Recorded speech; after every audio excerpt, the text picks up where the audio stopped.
tongue, guess what? It impures and pollutes the heart of yours. So you want to have this qalb salim, according to this kalam of our fourth imam, then of course you need to make sure that the sources through which the information is coming in, they are also clean. Sallu ala Muhammad wa ala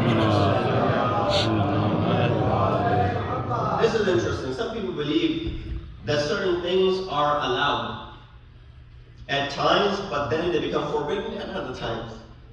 Now that which Islam has made haram is always haram. This is exception of one or two things. Which Islam has made halal is always halal, except a few things. I'll give you an example. There's nothing wrong in eating and drinking halal food. But it is forbidden for you while you are fasting, right? There's an exception right there. It's okay for you to apply perfume and fragrance and smell it. But it becomes forbidden upon you when you are in the state of ihram, during Hajj or Umrah. So these are exceptions. But these things that are halal are always halal. Things which are haram are always going to be haram. Except these exceptions that exist within us. Some people believe that certain things are allowed at times, but then become forbidden at other times. For example, if something is, we were going through Ayyam al-Azab, and music is haram during Ayyam al-Azab. But the moment Ayyam al-Azab will end, music becomes halal, for example. I'm not sure this is the right way of putting it, but that's how some people think. That's how it is. That they'll be respectful of Ayyam al-Azab and refrain from listening to all sorts of music. They'll pack up all their CDs. I don't know if they use CDs anymore. Pack up all their other devices, and put it away. I was going to give an example of cassettes, but the kids over here will not even understand that. So, the MP3 players and whatnot, they put it away because there's music in it. Or they'll replace the music with the Muhram and other things which are permissible. And then the moment 9th of Rabiul Awwal comes, all these things are put away until the next year, Muhram, as if to say that these 2 months and 10 days were the only time when these things were haram. If something is haram in normal circumstances, it will remain haram at all times, and therefore one should be respectful of those things during Ayyam al-Azab and even after Ayyam al-Azab. While there are many things which we refrain from doing during these days are allowed normally, such as celebrations, getting married, and attending such gatherings, they're okay. But what do? You make it incumbent upon you to refrain from such gatherings even during, month of Muhram and Safar. You don't attend weddings because many of your friends are, non-Shia, and they don't have any problem commemorating or having weddings during Muhram and Safar. Many of your friends are not Muslim. They don't care about Muhram and Safar, so they'll go ahead and have their weddings. But you make an effort, if it is possible for you, that you refrain. I get calls all the time. Molana, a friend of ours, a very close friend, we grew up together, getting married. It's falling in the month of Muhram or Safar, it's after Ashura can be attended. So really, it's a difficult way of answering. Shar'an, it's not haram, it's not forbidden. But really, do you feel like going to a joyous occasion when you are facing the masa'ib and the musibah of Sayyid al-Shuhada? So this is your judgment call. You make this call. It doesn't really affect others. So on the contrary, it is possible for certain things to become haram in special circumstances, but they would be halal normally. For example, speaking, laughing, eating while you are praying during salah. Similarly, wearing perfumes and all these other examples that I gave you while you're wearing ihram. So make sure that these things are kept in mind when you are on this spiritual journey, walking toward Sayyid al-Shuhada. Number 3, remembering Allah and doing the dhikr often. Imam said amongst the things, so those who just walked in, we've been talking about the etiquettes of ziyarah. Many people are going for the ziyarah of Arba'een. There's a hadith from our sixth Imam in which he mentions the adab of the ziyarah. One of the adab of the ziyarah that Imam al-Asad mentions in it, number 1 that we had mentioned was good behavior with your companions. Number 2, speak less unless it is good speech. And number 3 that we're talking about now is remembering Allah and doing the dhikr of Allah as often. Kasratu dhikrillah. Dhikr and remembrance of Allah has constructional effects on souls and ethics of mankind. Especially during ziyarah when a person is in the close vicinity of awliyaullah. When you walk into that, beautiful shrine and the majestic shrine of Sayyid al-Shuhada, and you see red all around you, and you see floods of people walking into, no one has any intention except to go ahead and touch that zari, hold on to it, ask for their hajat, and shed a few tears. That's all you're thinking about. Imagine in that majestic environment, you're there. What is on your mind? On your mind is only self-restraint. On your mind is only khulus and sincerity. There's nothing else on your mind when you have made that journey all the way to the shrine of Sayyid al-Shuhada.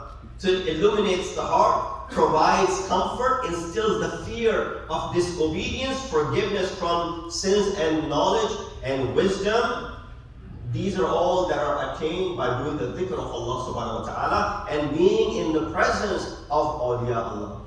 So couple that and you'll find how this ziyarah becomes even more majestic. Number 4, cleanliness of your libas. Imam mentions, amongst the things that he's mentioning, these are the etiquettes of the ziyarah. Make sure you keep in mind the nizafatul thiyab, that cleanliness of your clothes. Cleanliness of zahir and batin, not just the physical clothes, but as well as internal purification, is very important during travel as it ensures health, and if it's not taken care of, may lead to illness and will prevent one from the objective that they spent all this money, taking all this time off from their work, and yet they were not able to perform the ziyarat properly. So one's dress should also portray modesty, and hijab is only wajib during Hajj and Ziyarah, rather it is wajib whenever you are, wherever you are and whenever you are, it is always being obligatory. That's why the ayah of Surah Nur 31, it speaks directly about as far as the wujub of this hijab is concerned. Number 5, performing ghusl before entering the marqad of Imam. Imam says, al-ghuslu qabla an ta'tiya ha'ir. When you enter that vicinity where the qubba and where the grave of Imam is, what's the importance of that grave? That 12 meters area surrounding the grave and the zari of Imam is where you're no longer considered to be a musafir. You're no longer considered to be a traveler. You made all this journey, thousands of miles you've traveled, but when you enter in that vicinity of 12 meters of the hire of Imam Hussain, you're not a musafir anymore. Why? Sharia gives you permission to pray full. Even if you're there for one day, Sharia gives you permission to offer your salah full. You don't have to pray qasr over there. You are as if you are at home. Just imagine the effect that a place becomes so important that your salat becomes full over there. This is the sunnah of Jabir, that the first Zayd of Imam who entered Karbala, what did he do first thing? He went to Quran and he performed the ghusl. He put on nazif clothes, and that's how we went and stepped toward the ziyarat of Imam. So when a person intends to do the ziyarat of Imam, performs ghusl, Prophet calls him, O pilgrim of Allah subhanahu wa ta'ala. You do the ghusl, and you step in toward performing the ziyarat of Sayyid al-Shuhada. Rasulullah, according to the hadith of Sayyid Rasulullah is the one who calls, O the pilgrim of Hussein, O the pilgrim of Allah subhanahu wa ta'ala. Just imagine your status, glad tidings to you that you'll accompany me in paradise. Rasulullah is saying this. Then Amir al-Mu'mineen, Imam al-Muttaqeen, Ali ibn Abi Talib says, I guarantee that your needs will be fulfilled, calamities will not get in your way in this world and in the hereafter. Then Prophet and Ali accompanied the Zayd from left to right until he returns home safely. Look who's accompanying you on this journey of yours. Number 6. There are many points in it. I'm running out of my time. I'll quickly just mention these points and leave the rest for your understanding. Praying excessively. Kafratus salah. These are all coming right out of the hadith of our 6th Imam. Mentioned in Kamil Ziyarah, page number 131. You can go ahead and look up this hadith yourself. Imam mentioned these are the etiquettes and the ethics of those who go for the ziyarah of Sayyid al-Shuhada. Praying excessively in this heavenly journey, when one is not distracted by the worldly things, it gives ample opportunity to pray in the haram of Imam Hussein exclusively. excessively.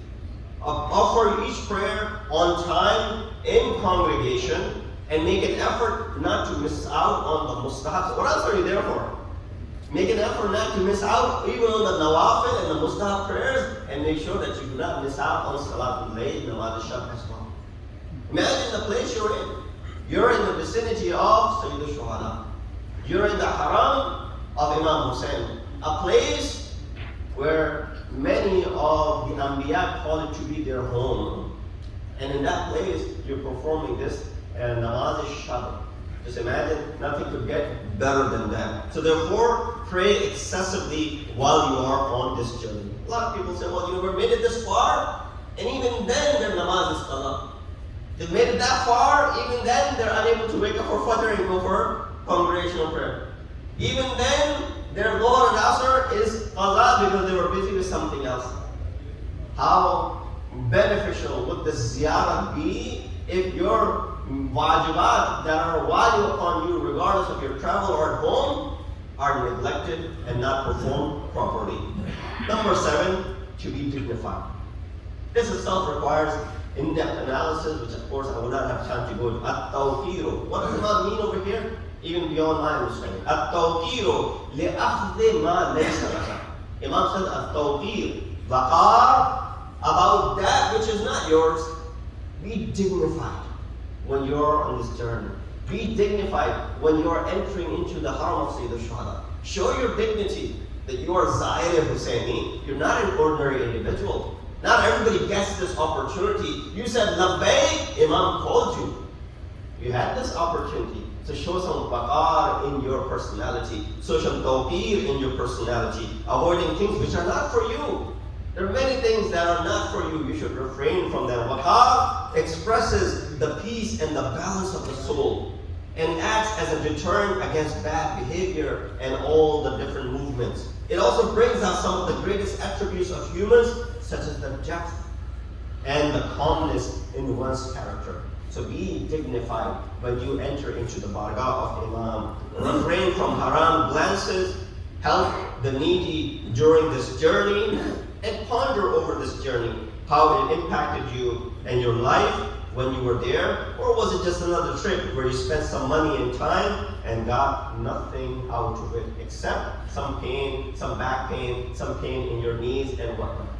These are the things that I want to share, 10 points. Inshallah, we'll elaborate more on it when we get time. Unfortunately, I didn't have time to go in the depths and details of all of these points. We ask Allah subhanahu wa ta'ala to give us all the tawfiq to be the Syed of Imam Hussein.